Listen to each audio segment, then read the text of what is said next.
Ya, 5, 4, 3, 2, 1. Oke, ya balik lagi sama gua. Wah, ini pertama kalinya gua siaran pagi. Ini morning sunshine. Em, ini nanti mungkin hari Senin ya. Senin gua upload. Ini direkam pada hari Minggu pagi. Kenapa? Karena topik hari ini akan berbicara tentang suatu hal yang enak gak enak sih. Enak gak enak tentang hal yang mungkin bisa dibenci semua orang karena gue ngomong kayak gini. Dan ini harus gue bilang jujur. Ini jujur. Ini soal sepak bola ya, tapi juga soal kehidupan juga ya. Ini adalah siraman rohani bersama gue pagi ini. Oke. Ya, masalah terbaru, masalah terakhir lagi adalah rasisme di sepak bola.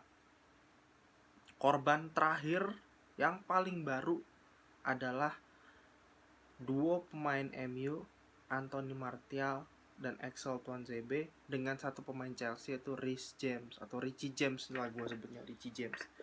Jadi James, Axel dan juga Martial, tiga pemain ini jadi korban. Dan yang paling gue kaget adalah di kubu MU ada orang Indonesia yang ngaku-ngaku fans MU sampai ngata-ngatain secara rasis di sosmednya Martial sama Excel.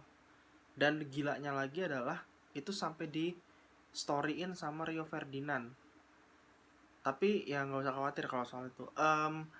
Salah satu imam besar yang ngakunya imam besar MU di Indonesia dengan backingan mafia sepak bola Indonesia sudah menemukan akunnya dan sudah disuspend. Satu disuspend, dua diviralkan, 3 orang sih ketangkapnya. 3 orang, 2 orang diviralkan, satu udah suspend. Itu juga permintaan dari salah satu pelatih futsal terkenal di Indonesia yang ya lu tau lah ya dengan kalimat-kalimat kontroversialnya. Tapi di sini juga gue akan cerita sedikit. Jauh sebelum itu juga banyak banget kasus-kasus terjadi. Terakhir gue inget banget terakhir itu pas gue baru kemarin beberapa hari yang lalu ngeliat highlight ini. Dan itu sebenarnya udah 2 tahun yang lalu. Itu pertandingannya Brescia Verona waktu Brescia masih di Serie A musim lalu ya. Itu pertandingannya di Macantonio Bentegodi. Balotelli main. Balotelli disorakin gara-gara sorakan rasis dari ultras di sana. Itu benar-benar yang bisa dibilang menghentikan pertandingan selang beberapa menit. Dan kalau lu mau jujur, kalau di Italia sih kasus ini udah sering terjadi, udah berulang-ulang. Dan padahal beberapa tahun belakangan ini Italia banyak banget melahirkan pemain-pemain, sorry to say, yang berkulit hitam. Ya mereka mungkin para pencari suaka di Italia. Ya paling contoh tadi Balotelli, ada Angelo Ogbonna, ada Stefano Okakachuka, kemudian ada siapa lagi? Moiskin yang paling terakhir. Terus jauh sebelumnya ada Fabio Liverani. Liverani pun bahkan sering dapat rasis. Bahkan dia orang yang lahir Italia sendiri aja, orang kelahiran Italia sendiri, dapat rasis karena kulitnya terlalu hitam. Dan gue bilang ini ya bukan wajar sih. Tapi buat ultras tifosinya Italia itu kayak ini hal yang mereka tuh merasa bahwa ini hal yang mereka tuh harus superior, harus angkuh. Dan gue jujur sih emang belum pernah ke Italia, tapi gue akuin ya kalau untuk tifosi sana ya memang kalau yang benar-benar dalam artian garis keras atau die hard semacam ultras gitu emang udah bodo amat lah. Mereka tuh udah hooligan ultras itu udah di level bahwa untuk menjatuhkan lawan lu harus bertindak dengan menghalalkan segala cara. Salah satunya adalah berbuat rasis. Ya, salah satunya adalah berbuat rasis. Dan gue jujur paling benci sebenarnya ngeliat hooligans atau ultras yang telanjang lah, yang sampai ngelempar flare ke stadion lah. Dan yang gobloknya lagi adalah hooligans dan ultras itu ditiru di Indonesia. Apalagi kalau ngeliat mungkin paling mutakhir adalah El Clasico Derby Indonesia, yaitu Persija Persib. Itu aja kalau udah pertandingan yang mereka datang, orang Bandung harus dapat tempat dulu masuk ke GBK. Dan ditambah lagi para pemain Persib itu harus masuk Barakuda, bukan pakai bis, tapi pakai Barakuda. Kenapa? Untuk menghindari serangan brutalnya para Jackmania. Sebaliknya pun itu juga para pemain Persija datang pakai Barakuda untuk menghindari serangan brutalnya Bobotoh. Dan gue sih apa ya, kalau gue mau jujur, ini gue harus ngomong jujur ya, die hard fans itu rata-rata otaknya itu otak-otak yang emang orang-orang terbelakang. Itu fans-fans bola marginal yang tidak bisa membedakan lu mendukung dengan melihat permainannya, dengan menang atau kalah itu hal biasa, tapi lu kayak membawa apa, ada dua kemungkinan kan tadi, lu sebagai supporter melihat tim mainnya bisa bagus bisa jelek, bisa menang atau kalah itu hal biasa. Atau kedua, lu fans yang selalu mencampur adukan masalah sepak bola dengan perseteruan di tingkat suku, agama. Udah gak usah jauh-jauh di ras deh, kalau di Indonesia suku sama agama itu pasti dibawa, pertikaian itu dibawa. Dan gue lihat di supporter Indonesia rata-rata seperti itu, yang udah gak normal. Dan biasanya yang supporter yang kayak gitu tuh yang marginal, yang bener-bener miskin, nggak bisa bersekolah, akhirnya ikut-ikutan jadi supporter, tapi cuman buat jadi pengacau, jadi provokator. Itu udah luar biasa sih, luar biasa gila. Dan kalau ditanya soal apakah rasisme itu haram, ya gue bilang itu haram, absolutely haram. Maksud gue, kita step aside dikit dari sepak bola ya. Kalau ini pengalaman gue aja ngeliat temen, sorry to say gue harus ngomong kayak gini ya, dan gue harap orang-orang yang tinggal di Pluit sama PIK jangan marah, karena gue juga sering main di sana. Rata-rata kalau yang kita tahu di wilayah Pluit sama PIK itu kan kebanyakan orang-orang, sorry to say, orang-orang Chinese yang tinggal, orang-orang yang sipit, yang tinggal matanya sipit. Itu rata-rata karena lingkungan mereka kan homogen, bukan dalam arti homogen semua cowok semua cewek ya, maksudnya homogen tuh homogen dalam suku yang sama ya, homogen dalam suku yang sama, tepatnya sih ras ya. Karena yang Chinese, karena kan Chinese ada macam-macam, Chinese Batak, Chinese Jawa, Chinese Sunda, bisa ada Chinese Kalimantan, itu macam-macam, tapi masih satu ras, sama-sama Chinese, sama-sama ras Tiongkok. Nah, itu biasanya kalau yang udah kelamaan tinggal di situ, kadang bisa terlalu nyaman, dalam artian tidak bisa keluar dari lingkungannya, yang ditakutkan mereka merasa bahwa circle-nya mereka tuh jauh lebih unggul daripada orang-orang kayak, ya contoh gue lah, yang tinggal di Depok kayak gini. Dan kalau dia tinggal di Depok dan juga gue harus bilang gini, sebagai orang Depok, gue untungnya dididik dan udah terlatih, dalam artian gini, gue sekolah di sekolah Katolik, TK, SD, SMP, sama kuliah di Atma Jaya Katolik. Cuman sekali gue sekolah kejuruan itu bukan Katolik, itu swasta biasa, campur malah. Gue itu udah dari kecil, bahkan di lingkungan rumah juga udah dididik untuk hidup berdampingan bersama orang-orang yang bukan cuman seiman sama gue, sama orang lain yang berbeda keyakinan, berbeda suku. Itu udah harus dididik kayak gitu.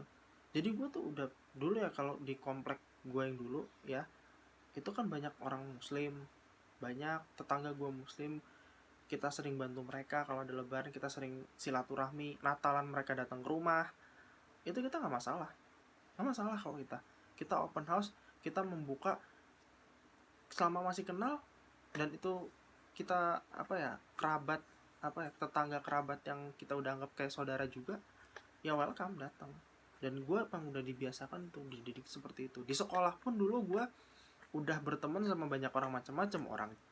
Ada teman gue yang Chinese, gue nggak tahu juga Chinese yang apa, bisa Jawa, bisa Batak, bisa Kalimantan, bisa Surabaya. Udah dididik kayak gitu. Ada teman gue yang Chinese, ada yang teman gue orang Sunda, ada yang teman gue orang Jawa, banyakan juga ada yang orang Batak. Jadi dari mereka tuh gue jadi kayak belajar juga, belajar budaya mereka, mengenal mereka.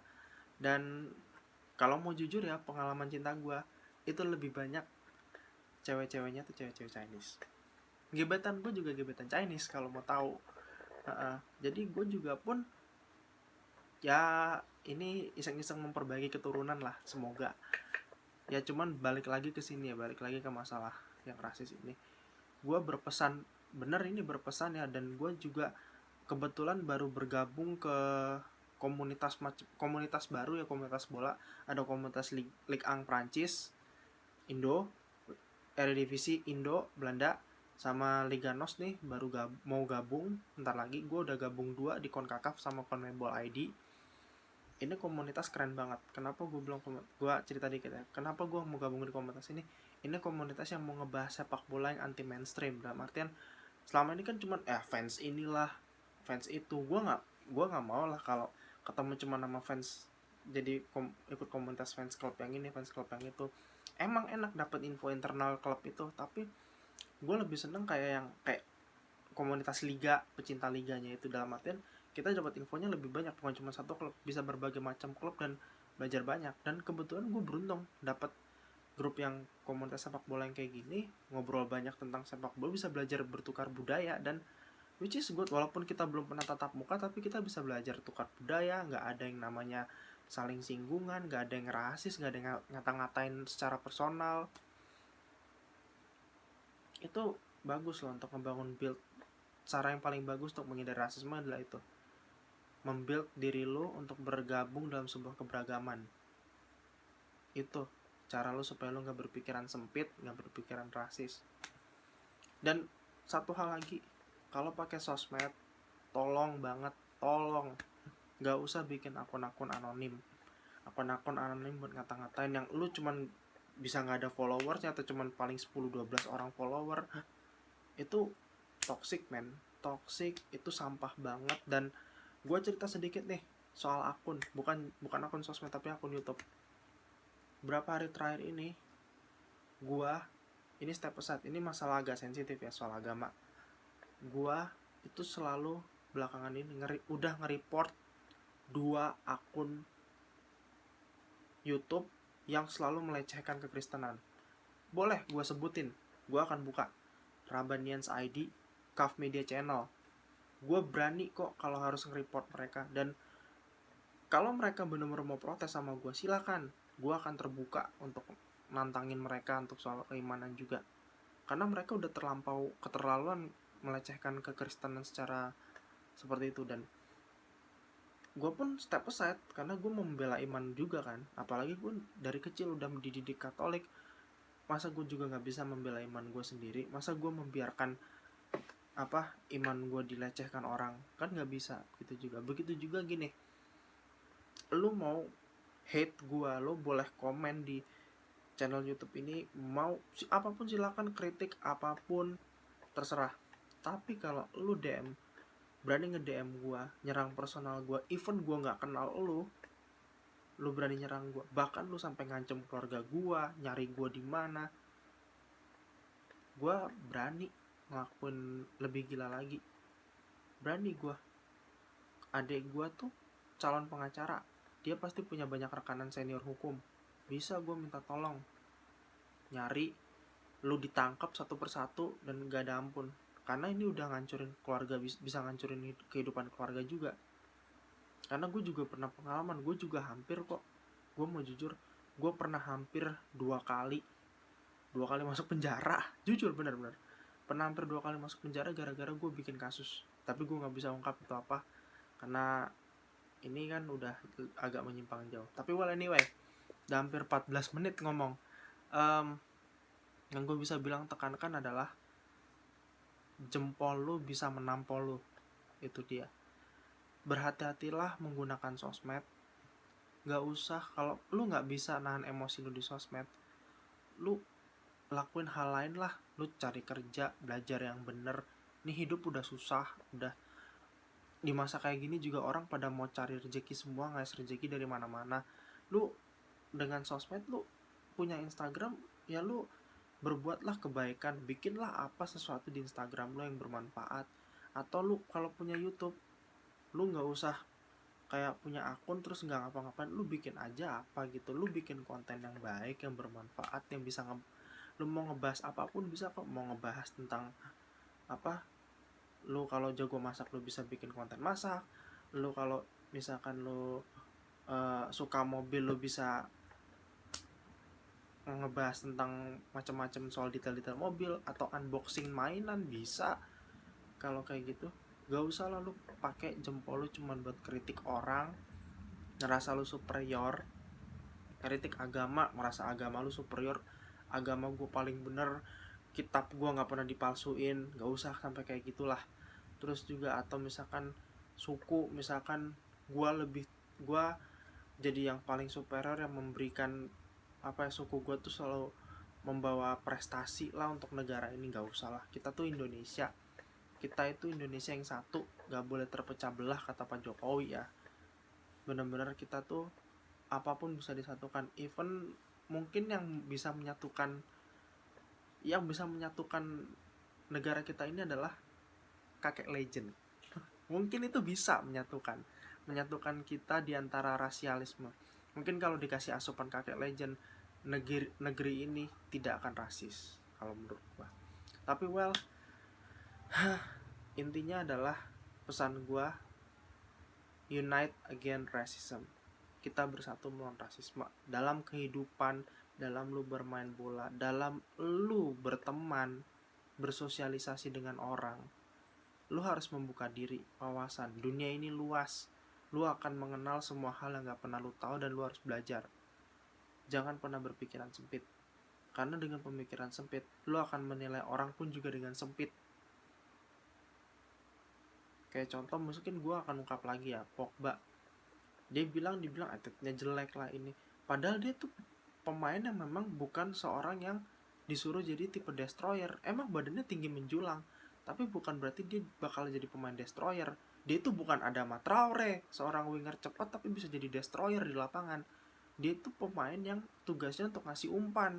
Istilahnya dia udah tahu nih visinya mau kemana umpannya. Ya udah dia lakukan tugasnya cuma itu. Kalau dibilang cuma jogging muter-muter, ya tugasnya emang kayak gitu. Dan kalau emang ada yang ngeprotes, berarti lu nggak ngerti ada maksud di balik tujuan itu. Ini itu aja sih kalau menurut gua. Dan kalau lu mau beruntung seperti Alphonso Davies tuh, Alphonso Davies berprestasi walaupun dia sorry itu saya kulitnya hitam, pacarnya cantik, bisa.